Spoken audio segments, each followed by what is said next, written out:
Hi, I'm Sophie Thompson and welcome to this video about frost in your garden. Here at Sophie's patch, we typically get about 6 months of frosts. They start in early May and they continue through until early November. Although last year I actually ended up with 7 months of frost. Frost does do some good things in the garden. It helps to set the autumn tones, which we love. It's one of the things I love about living in a climate where we have 4 seasons. It also helps to set cool climate fruit trees so you get better flowering and cropping. And the other thing it does is wipe off some of their summer insect pests. Frost also can make some of your vegetables taste better. Vegetables such as Jerusalem artichoke and parsnip become sweeter because the frost actually converts starches into sugar. But you need to understand frost and how it affects your garden so you can have success with what you plant. Frost occurs on clear, still nights when the temperature drops below zero.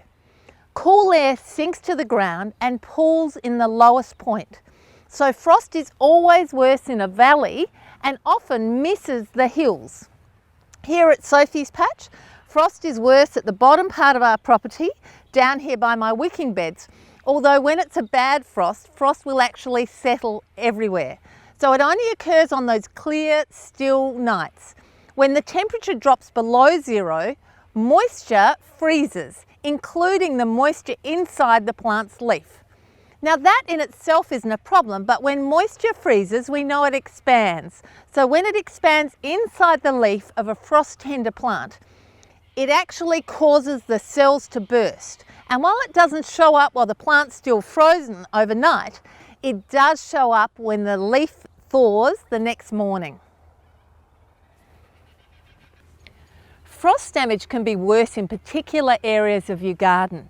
You've got to imagine that frost is like invisible lava, and because cold air sinks, it flows to the lowest point. Here it flows, and it's worse down near my bottom wicking beds. So when the frost settles, that's where it settles.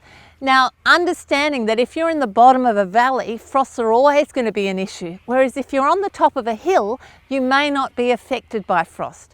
But even here on our whole property, when the frosts are bad, the whole property gets affected. Understanding the way frost moves can also help you plan your garden, because frost can become trapped by fences or hedges. And if you've got a hedge, sometimes you can just lift the lower part of it so that the frost can flow through and not pool in a certain area. Frost damage can also vary with seasonal conditions. So for example, here in our Mediterranean-like climate, if we get early autumn rains and a mild autumn, what that stimulates the plants to do is to put on new growth. And even if they're a plant that would normally be frost hardy, if the frosts also come early, that new growth can get burnt by the frost, even on local indigenous plants. The obvious solution for gardeners in frosty areas is to choose plants that are frost tolerant. However, you need to understand that there are degrees of frost tolerance. A plant that will survive to -2 or -3 degrees, like those we'd get in my previous garden at Ashton, may be killed by -5 degrees, which is what we get here at Mount Barker Springs.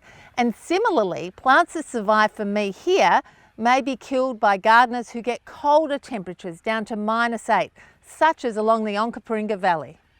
Unfortunately, plant labels may not reflect this, so if you're in a frosty area, always get advice from a garden centre or nursery that can help you choose the right plants.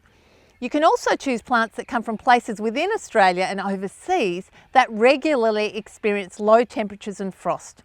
And just as there are adaptations that help plants cope with heat and drought, there are also a number of adaptations that help plants cope with frost.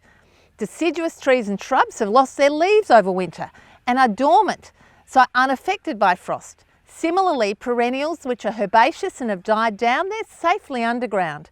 And the foliage of conifers that hangs down protects them. And the other thing to look out for is plants with tough, leathery leaves. So what do you do to protect your plants from frost?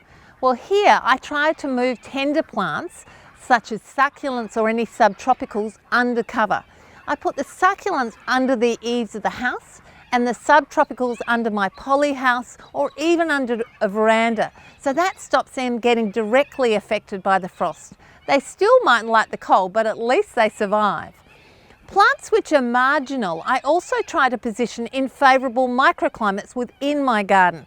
And basically, that's next to the stone walls of my home. So plants which may be a little bit frost tender, but are hardy overall, they won't be killed by it, they'll just be burnt by it. I position them against the stone walls of my house. And that way I've been able to grow some of my favourites like Iachromas and night-scented jessamine. Another thing you can do to help make your plants more frost tolerant is to treat them with a seaweed-based plant tonic. That will actually give you several degrees of frost protection because it increases the sugars in the plant's leaves and therefore alters the freezing point of the water within the leaves. You can use anti-transpirants, which are sprays that you can spray on your plants. They are like putting a polymer coating on. They're often used to help your plants cope with heat and drought, but they also have the same effect in giving you several degrees of frost protection. You can also use something called frost cloth. This white cloth needs to be put over a frame over your plant. You don't want it directly touching your plant, you want it a little bit above. It traps a layer of warm air under there. But it looks rather unsightly in the garden and it blows off here. So I don't really use this as a long-term option. Another thing you can do, if you're an early bird, you can actually get up before the sun melts the frost and wash the frost off your plants. But in my garden, I'm way too busy for that and I'm not a morning person. So I just try to use other methods to protect my plants. Sometimes trees and shrubs just need to get up above the frost line to be okay. It's just the difference of a couple of metres.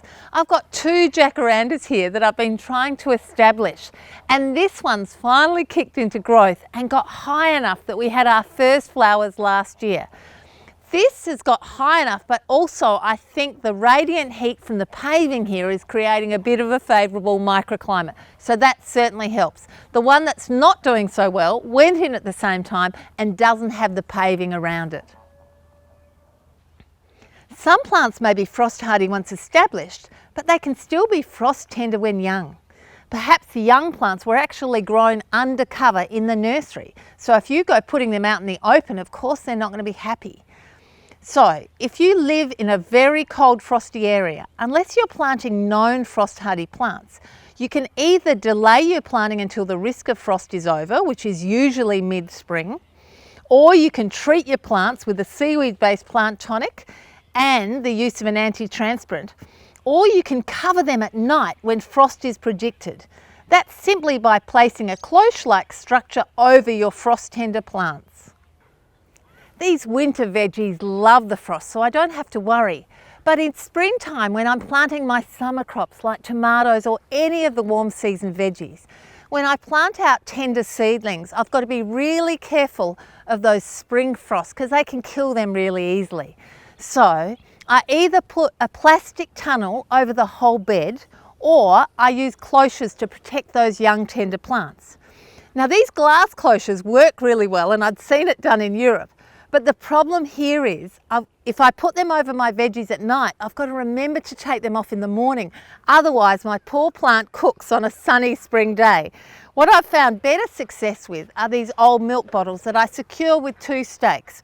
I simply push them over the tender seedling and they can actually stay on day and night and they create like a little mini hothouse so those new seedlings can get established.